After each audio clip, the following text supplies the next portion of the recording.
What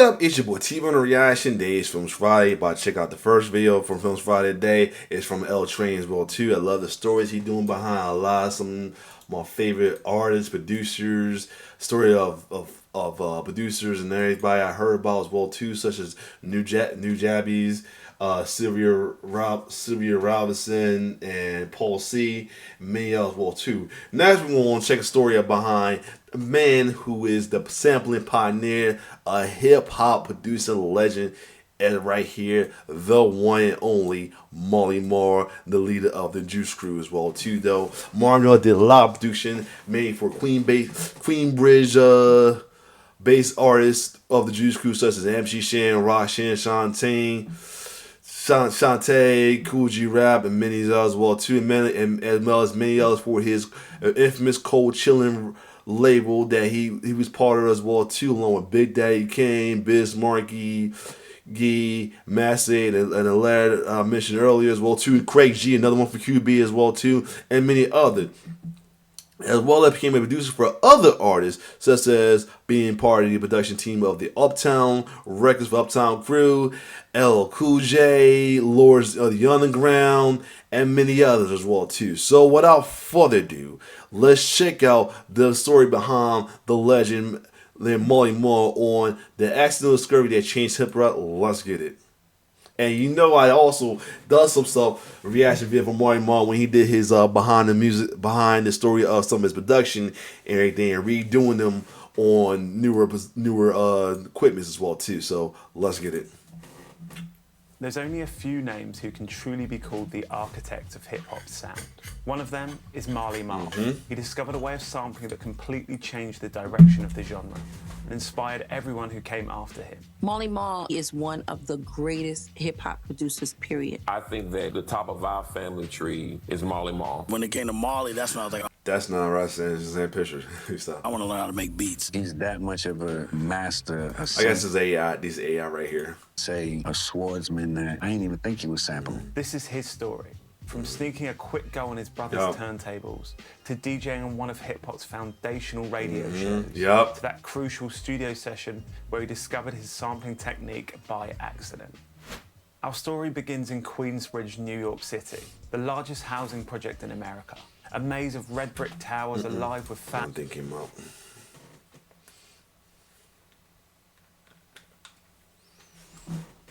families, noise and music. It's here that Marlon Williams was born in September 1962, surrounded by the sounds and artists that would help shape him. Before me, there was a lot of musicians that made a lot of music. I would look up to these guys. They were on the radio already, and I was like, wow. Although inspired by the musicians from his neighborhood, Marley's first exposure to music came at home through his older brother. He was a DJ when it was just about break beats and dancing. He had a vast collection of records. Hold on, I gotta take this so real quick. Let's keep going. Those records were off limits to a young Marley, but that didn't stop him. My brother was like, don't touch my shit. And as soon as he would leave out the house, looking out the window, I see him walk out the building, I'm touching his shit. By the mid-70s, before hip-hop had taken over Queensbridge, Marley was already obsessed with the art of mixing. One day I was listening to WXLO, and there was a mix show on. I heard someone mix a vocal to an instrumental, and I was like, wow, I was blown away. The idea that a DJ could create something new, not just play songs, left a mark on him. Soon after, he landed his first residency at Club Pegasus, aged just 14, playing disco, funk, and soul. But around the same time, something new was making its way across the city. Hip-hop. I was in high school, and this guy walked through with a big-ass radio, blasting beats and somebody screaming over the beats with an echo. I was like, oh, man, that sounds amazing. It was DJ Breakout. He was in my school, and he used to come with the tapes and play every park jam that they was doing in the Bronx. It was just so hard. That was DJ Breakout of Funky 4+1. And for Marley, it was the first time he'd heard music like that. Back home, he started experimenting, trying to fuse that raw Bronx energy with his own style. Then one day, he finally got his shot. They was out in the park DJing. I was able to get on the set finally and show everybody what I could do. And it was only one transition from one record to the next, but I felt like I had the world in my hands. Those park parties became Marley's classroom. Every night he was learning what made people move. Then one afternoon, a chance encounter at one of those shows changed everything. I was DJing on one side of the park. I had a big crowd. The band was at the other side of the park with no crowd. I went down to the band guys and said, hey, I'm about to take a break. Would you like to plug into my big sound system and be heard? The next day, musicians are showing up at my house. They're jamming at my house. I'm learning how to EQ the bass. I'm learning how to make everything sound better. That was my training to become an engineer. Oh, nice. With that curiosity now sparked, a friend gave him his first experience of a professional studio. My friend Andre Booth, he took me to a studio one time. He said, well, I got rehearsal. I want you to come and EQ us at rehearsal. Okay, so I went to his rehearsal, and it was a little studio called Unique. I did an internship there, and it taught me a lot. Inside Unique Recording Studios, Marley was surrounded by gear he'd only dreamed of. Tape machines, mixing consoles, and early samplers that cost more than a car. He wasn't running sessions yet, but he was absorbing everything. And around that time, one record in particular blew his mind. Let me tell you what song it really changed my life. It was a song by Donna Summer.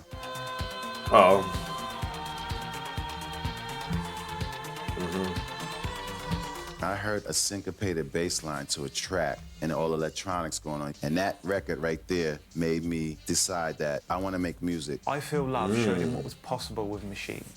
He began experimenting with whatever equipment he could get his hands on, creating his own DJ tools to drop in his sets. At first, I was just putting good music together as a DJ. I never made records for records. I made remixes for a DJ. I made DJ tools for me, which became DJ tools for the rest of the DJs. Around this time, Marley began putting his editing skills to use on full records. One of the first was Sucker DJs by Dimples D. Okay. The DJ-friendly version of Run DMC's Sucker MCs.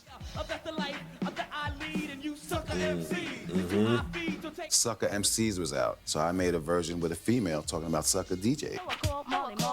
Oh, this joint. Oh, Double D's.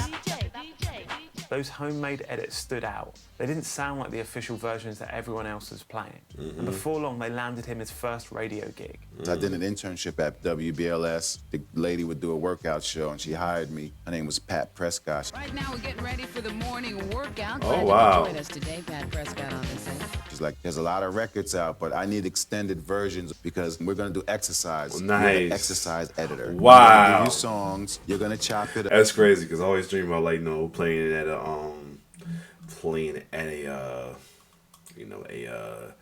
fitness, being a DJ at a fitness event. I did at one time as well too though, and I helped out as well too, do a extended version. I'll play songs. It was pretty cool to do. So yeah, that's pretty awesome right there. Up and people are going to exercise to your mixes. At WBLS, Marley learned the art of editing, and in the process caught the ear of another host at the station. Mr. Magic heard me blend music at a street function. He said, wow, that's good. Can I play that remix on my show? I get to the radio station. He puts the song on. I did a remix to Buffalo Gals.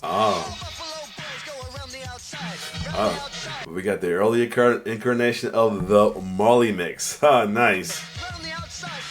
In that moment, Mr. Magic went to play the next record, but the DJ and Marley wouldn't let him mess up the mix. It was in the middle of the song. He pulled the next record out and he throws it on the turntable. I said, what you doing? Y'all don't mix with that. He said, well, go over there and pull out something that flows with that. I pulled out a record, put it on the turntable, and got it in time with the pitch. And all of a sudden, the mix was going off, and I mixed it seamlessly. He's like, what are you doing on the weekends? And in fact, he was doing that with. That wasn't like a typical mixer he was using either. That's like pretty much a radio mixer. That's crazy. I came to the radio station. I became the quote engineer all-star, DJ Marley Marl. Soon after, Mr. Magic and Marley joined forces to create the first ever hip-hop show, Rap Attack. Yeah. Good evening to your super listeners. How you doing tonight, all your fly guys and fly girls? We'd like to once again welcome you to the world famous Mr. Magic Rap Attack. Marley Marl putting on the mixing gloves. We're gonna have big fun tonight. Giving Marley a platform to showcase his edits to a massive audience. And it was on that show that one record would change everything.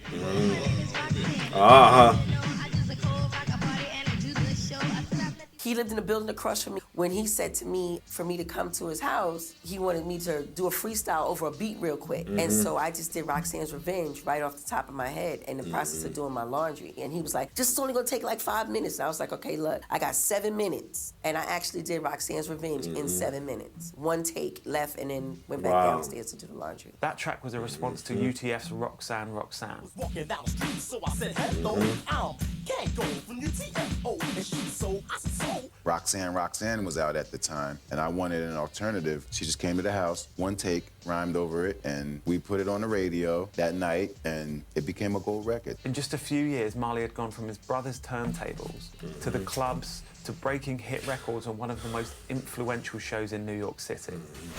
Between his time at WBLS and those late nights at Unique, Marley was getting more hands-on in the studio. One afternoon, while working on a session for Captain Rock, he stumbled onto something completely by accident while trying to sample a sound from an Art of Noise record. I was going to get something else off of the track to sample, and the snare actually recorded first before the sound that I was looking for. I started playing my sampler against the track that was coming through the speakers, and my snare sounded better. So I told the engineer, turn that snare down. I was like, this means I could take any drum sound from any pre-existing record. It was a mistake. It was a basic, honest mistake that changed everything. For the first time, Marley realized he could lift individual drum hits, kicks, snares, and hi-hats. The first ever one-shot, first ever to make one-shots. Straight from vinyl, instead of relying on the stiff, synthetic sound of drum machines.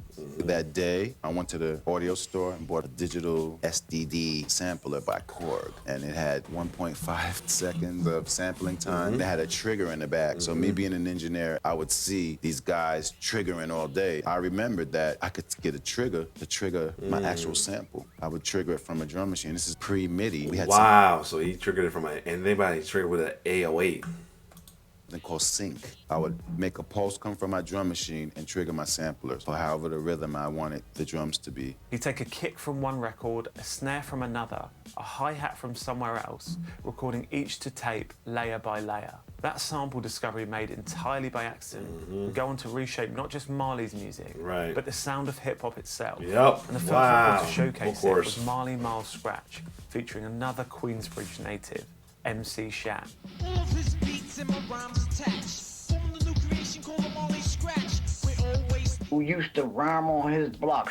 Terry's building was right across in front of Marley's building. We used to sit right on the checker tables in Queensbridge. He used to look out his window and see us rhyming. We used to rhyme under his window on purpose. By then, Marley's name was ringing through Queensbridge, and every MC wanted a chance to work with it. How am I gonna get Marley to listen to me? I know. I'm gonna write a record totally about him. And so when I came to him and broke that down, he was like, yo, I had to come up with a master plan. Released in 1985, Marley Marl Scratch captured that new sound perfectly. It was the start of a new chapter for hip-hop production. By 1985, Marley Marl's small Queensbridge apartment had turned into a makeshift hit factory. Word was spreading through the borough. If you wanted your record to sound right, you went straight to Marley. Alongside Mr. Magic, whose on-air nickname was Sir Juice, they formed what became known as the Juice Crew. We were hip-hop's first super friends. Everyone had their own individual superpower. Biz was a beatbox, unlike any other. I was a freestyle rapper, unlike any other. Shan was a storyteller, unlike any other. G-Rap was a gangster rapper, unlike any other. Kane was a lyricist, unlike any other. Ace was an entertainer, unlike any other. Marley Marl was a producer, unlike any other. The chemistry between Marley and Shan led to one of the crew's first anthems, The Bridge. hip-hop was set out in the dark. They used to do it out in the park. Every place that said his name. This record was made off of a 4-track. It wasn't elaborate. I would use the tracks for the frequencies that were close to one another. I already knew that the hi-hat and the snare was around the same frequency. I would put those on one track. Then I would put the kick and maybe the bass line, since that was the low frequency. The bridge sample, track 3, and his vocals on track 4. When The Bridge hit the airwaves, it did more than celebrate Queensbridge. It accidentally sparked one of hip-hop's earliest rivalries, following an encounter Marl and Magic had in the studio.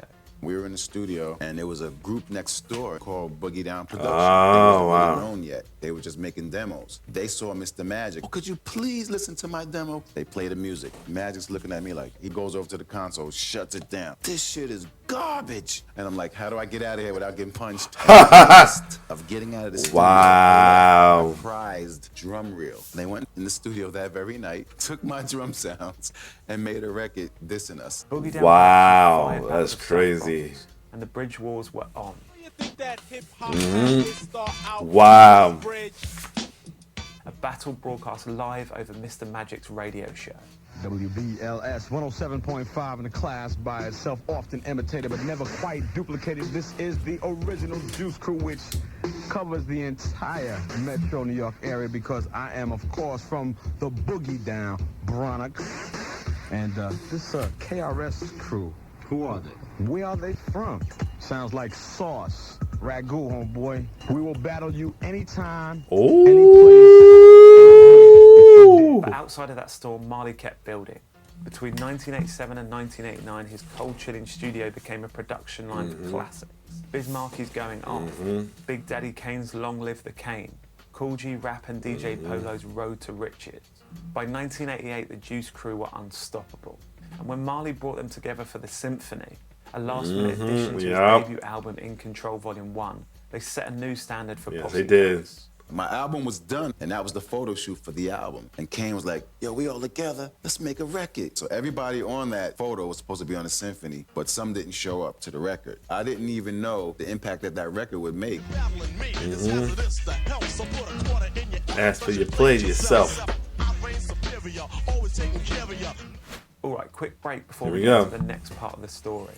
We make our own samples at Loop Kitchen and check it out. those jazzy, soulful samples from hip-hop's golden era. Full, nostalgic compositions you can chop and flip into your own beats.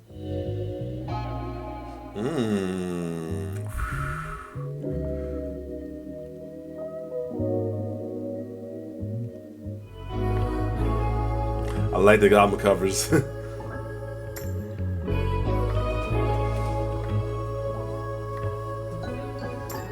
Right now, all our packs are buy one, get one free with the code Nobody Beats the Sale. Yes, I know, a terrible pun, but a discount's a discount. And if you just want to dip your toes in, there's free packs you can grab too. We've also got a Discord community for producers and beat makers where we've just kicked off our latest beat battle. Think you've got what it takes to be a champ? Then come and join in. And the links for all of that is down in the description. By the late 80s, the Juice Crew's golden run was winding down. The MCs were branching out and Marl was about to do the same.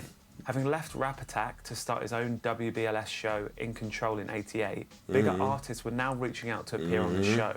One of them was LL Cool J. He comes to the radio station for an interview. After the interview, I sat down with him and I said, I know you're not getting that love in the street from this album, but there's a song on this album that I think I could remix and it could change a lot of. See, and a lot of people didn't know, like the Walk Away Panther around time, folks wasn't feeling LL because they thought he was getting too. He was like the early incarnation of Blink. He was getting too commercial and all that as well too. So Walk Away was like one of the big records. It wasn't like getting that much respect in the street and everything. I remember in the story where I guess he showed up for the it was the Grammys or the Self-Destruction video, and they booed his ass out because he came off too fly and everything, and it was everything. So yeah.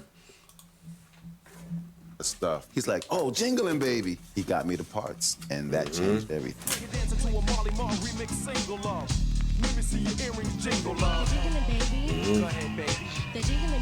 That remix became a turning point in LL's career, and soon after he asked Marley to join him on tour. From that song, I became his tour DJ. So obviously we're touring the world, doing all the major TV shows. I would say that was the beginning of my life in the entertainment world. Off the back of that success, the two began working on a full-length album, keeping that signature Marley sound, but scaled up for a major label release. The result was Mama Said Knock You Out, the record that earned Marley his first Grammy. From there, more major label opportunities came calling. I did some earlier songs with TLC when they first came out. I started getting R&B budgets. It was a little different from hip-hop. Little $3,000 hip-hop tracks was cool, but then when you started doing like $40,000 R&B songs, I could buy an SSL for the crib. That influx of major label money meant he no longer had to work out of his bedroom. He built a new studio in Astoria, Queens, known as the House of Hits. By By the time the 90s arrived, Marley Marl's influence was already baked into hip-hop's DNA. The way producers chopped drums, flipped samples, even mixed records, all of it carried traces of his approach. And his impact could be heard through nearly every artist and producer that followed. Take DJ Premier, for example. DJ Premier told me that that song was the blueprint to his production life. The Wow. answer scratching that he does on all his records. You always hear DJ Premier cutting words that match each other. And he said, nobody beats the biz taught him to do this. For producers like Premier, Marley wasn't just an influence, he was the template. I think that the top of our family tree is Marley Marl. Even as technology evolved from SP1200s to MPCs to laptops, the blueprint stayed the same. You can trace that sound, that swing, right back to Marley. And maybe Roxanne Shante said it best. He came out and he started this when others didn't even want to look at hip hop the way he looked at hip hop. With the beats, with the studio, sleeping in the studio for days, creating such a crew as the Juice Crew, seeing the greatness in people. Marley Marl might have called the technique he discovered an accident. But looking back, it feels more like it was fate all along. And if you want to hear more stories like this, check out our behind. Alright, cool, but definitely check that if you haven't not checked that out with the Public Enemy one. But yeah, this was a cool story, backstory as well too, man. Hear more about this. It's definitely inspirational with these videos as well too. Other than that, shout out to L Train always, man. If you like my reaction, like, share, check out my YouTube channel. It's your boy T-Bird signing off. One love.